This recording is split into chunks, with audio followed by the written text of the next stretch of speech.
Croyez-vous qu'une partie des intellectuels juifs soit en train de se droitiser et de rejeter l'immigrationnisme? Je pense notamment à Éric Zemmour. Parmi les intellectuels juifs qui ont déclaré leur amour de la France et de la civilisation européenne, je le ressens comme très sincère. Peut-être pas Finkielkraut par exemple, mais lui, oui. Aussi, je ne comprends pas vos reproches ou vos critiques à son égard. Écoutez, moi je sais que Éric Zemmour tient des propos qui sont souvent très bons, mais la preuve, pour la bonne raison, c'est qu'il les plagie des écrits du Carrefour de l'Horloge. Donc je ne vais pas dire que c'est mal. Vous croyez qu'il le fait vraiment Vous croyez vraiment qu'il plagie? On dit ça ou... C'est évident. Attendez, il les plagie. Ou ces nègres nous plagient, parce que c'est pas forcément lui. Non, alors, si vous voulez, moi je vois ce qu'il écrit. Je n'ai lu que 2 livres de Zemmour, et j'ai lu quelques déclarations de lui. Bon, je ne prétends pas avoir lu tout Zemmour. Il ne me paraît pas d'ailleurs un penseur d'envergure. Donc Zemmour, il a écrit notamment 2 livres que j'ai donc lus. Premièrement, Le suicide français. Il a signé, parce que visiblement le suicide français c'est fait par des nègres. Comment vous dites ça? Vous dites ça sur quoi vous basez sur quoi pour le dire? Sur la différence de style, sur l'analyse du livre, sur le fait que le livre a été fait pour être écrit par des nègres. Ce sont des chapitres complètement séparés. D'ailleurs, à la fin, il donne la liste de ces nègres. Non. Et deuxièmement, j'ai lu un livre aussi, où il a dû se faire aider, qui s'appelle Mélancolie française. Mais attendez, Mélancolie française, c'est insupportable. Insupportable. Dans ce livre, Monsieur Zemmour, la thèse centrale du livre, c'est que la France a toujours tout raté. Il est tellement incapable de comprendre la grandeur de la France qu'il ne la voit même pas dans son histoire. Mais il suffit de lire ce livre, de le lire sans œillère pour comprendre que cet homme n'aime pas la France. Il n'a même pas le sens de la grandeur pour voir à quel point la France est grande. Et puis, il écrit le suicide français. Il signe le suicide français, où il y a beaucoup de bonnes choses qui sont dites, bien entendu. Pour la bonne raison qu'il y a des pics à droite, j'allais dire à droite et à gauche, plutôt à droite, oui. Et notamment dans les écrits du Carrefour de l'Horloge, ex-club de l'Horloge. Mais il termine en disant la France est perdue. Enfin écoutez, comme on disait autrefois, à la guerre, les défaitistes sont les fusils. Il vous dit que c'est perdu. Donc si c'est perdu... Le choix du titre est déjà agaçant. Rien que le titre est insupportable. Mais il a fait mieux. Il a révélé le fond de sa pensée. Dans ce livre, Mélancolie française, il vante la formule qu'il considère comme l'idéal de l'assimilation. Des juifs du XXe siècle qui disaient, écoutez bien, monsieur Marot, juif à la maison, français dans la rue. C'est monstrueux. C'est comme si moi je disais catholique à la maison, français dans la rue. Mais moi je dis catholique et français toujours. Mais comment il le dit, c'est pas forcément ce que vous voulez dire. C'est pas en gros un marane qui dit je suis un marane juif, c'est pas ça qu'il veut dire, je pense. Il est pas marane, il dit qu'il est juif. Je vous dis qu'il dit que pour l'idéal de l'assimilation, c'est juif à la maison, français dans la rue. Mais ça veut dire vraiment juif. Et je fais semblant d'être français, c'est ça que ça veut dire, ça ne veut pas dire autre chose. Et ensuite, d'ailleurs, il a dit aussi, j'ai lu ça dans Le Monde, il a dit, mais moi, je suis Éric à l'état civil, Moïse à la synagogue. Mais c'est clair. C'est clair. Et d'ailleurs, je sais que Zemmour est quelqu'un qui a épousé une juive, qui mange cachère, qui ne mange pas de porc. Il judaïse. Et moi, j'aimerais. Et d'ailleurs, je n'ai pas eu l'occasion de lui poser la question classique que je pose aux juifs qui nous font la morale. Je leur dis rejetez-vous le Talmud, livre saint et sacré des juifs, du judaïsme rabbinique, qui tient les non-juifs, qu'ils appellent goïm, terme de mépris, pour des bêtes. Rejetez-vous le Talmud qui tient les non-juifs pour des bêtes. Voilà. Il faut être clair. Moi, je connais beaucoup de juifs qui sont parfaitement assimilés, mais parce que ils prennent leur distance avec le Talmud. Ouais. Ils le rejettent, au moins en grande partie. Il ne faut pas confondre le français juif et le juif français. Moi, je connais des français juifs qui sont aussi français que vous et moi, qui aiment la France, qui ne sont pas des communautaristes. Mais Zemmour est un communautariste et ce n'est pas un français juif, c'est un juif français. Voilà. Et lui, il a un fonds de commerce. Et excusez-moi, pourquoi est-ce qu'il a la place qu'il a ? Parce que la coterie juive, mais si vous êtes cosmopolite, vous avez Cohn-Bendit ou Bernard-Henri Lévy, si vous êtes de droite, on vous donne Finkielkraut ou Zemmour. La coterie juive a une stratégie, j'allais dire, de conquête de marché. C'est un peu ça. Elle place des gens à elle partout. L'essentiel est que vous soyez de droite ou que vous soyez de gauche, il faut que vous ayez comme idéal quelqu'un qui est juif. Vous voyez ?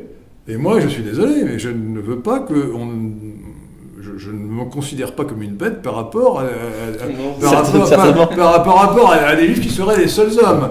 Donc je suis désolé, les Français juifs sont des Français comme les autres, ils n'ont pas le droit de se prétendre séparés de la communauté nationale. La République, dont je me réclame, n'accepte pas de séparation communautaire. Et je regrette d'ailleurs que François Fillon, que je critiquerai sur ce plan, soit allé au CRIF, au dîner du CRIF. Le CRIF, Conseil suprême des Juifs de France, est une organisation communautariste, implicitement raciste, au service d'un État étranger qui s'appelle Israël. C'est un sujet qui est intéressant. Parce que autant il y a beaucoup de juifs qui sont vraiment, pour moi, qui sont douteux. Par exemple, Finkielkraut, quand il dit ce pays de la France mérite notre haine, pour moi c'est une profession de foi de haine de la France. C'est insupportable. Bon, là c'est clair et net. Encore qu'il a changé. Je ne peux pas permettre de dire que là, on voit la duplicité du camarade Finkielkraut, c'est qu'il a tenu ses propos dans un journal, je crois que c'est Haaretz, écrit en hébreu. Donc il pensait sans doute. Il segmentait son propos. Ah, il pensait qu'on ne le lirait pas. Il pensait que personne, comme c'était écrit en hébreu, il faudra dire peu de gens connaissent l'hébreu. Quand on n'est pas juif, on n'en parle pas hébreu. En tout cas, pas l'hébreu moderne. Et donc, il pensait que personne ne rapporterait ses propos. Et malheureusement pour lui, des gens ont eu le mauvais goût de traduire ce qu'il avait déclaré, probablement pas en hébreu, mais qui avait été publié uniquement en hébreu. Et je rappelle ces propos, la France mérite notre haine. Vous vous rendez compte ? Et on le présente comme un héros AUT, un héros OS de l'identité française. Enfin, c'est une plaisanterie. Ceci dit, je ne sais pas comment. Il l'a dit quelle année, vous le savez ? Quand est-ce qu'il l'a dit ? En quelle année il l'a dit ? Il y a 10 ans, il y a 5 ans, on ne sait pas. Okay. Parce que les gens peuvent changer aussi, hein, ça peut exister. Je suis charitable. Pour revenir à Zemmour rapidement, franchement, je trouve que c'est vraiment un des seuls juifs, un des seuls intellectuels juifs. Vous le critiquez injustement, c'est ça que je veux dire. C'est qu'il fait vraiment beaucoup. Moi, je me base déjà sur mon intuition. Je le sens vraiment sincère. Je le sens vraiment aimer la France. Quand il en parle, il aime la France. Il aime l'histoire de France. Finkielkraut, il ne parle pas beaucoup de la France. Ou je sais pas, Attali, il n'en parle absolument pas. Bon, lui, c'est un total cosmopolite. C'est même pas dans le sujet. Donc, je veux dire que c'est pour ça que des fois, j'ai du mal à comprendre. Vous avez des emportements sur Zemmour, vous l'accablez énormément. J'ai du mal vraiment à comprendre vos arguments. Je me mets à votre place. J'ai du mal à comprendre.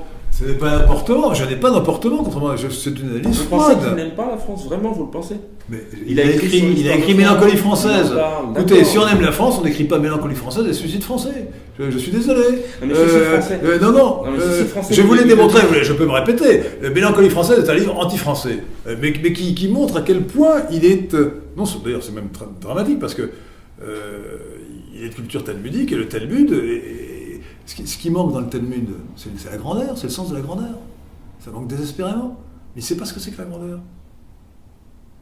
Je ne sais pas ce que c'est que l'honneur, mais la grandeur, c'est une notion qui lui échappe complètement. Parce que c'est une notion occidentale, indo-européenne, ce n'est pas une notion sémitique. Lorsqu'il estime que la France est terminée, est-ce qu'on ne confond pas le diagnostic avec une prescription ? C'est-à-dire qu'il c'est pas qu'il veut que la France meure, c'est qu'il a l'impression qu'elle ne se relèvera pas, vous comprenez ? Ça peut être une sorte de méthode couée pour engager les gens à se réveiller. Ça fait mal, ça fait souffrir d'entendre que la France va mourir.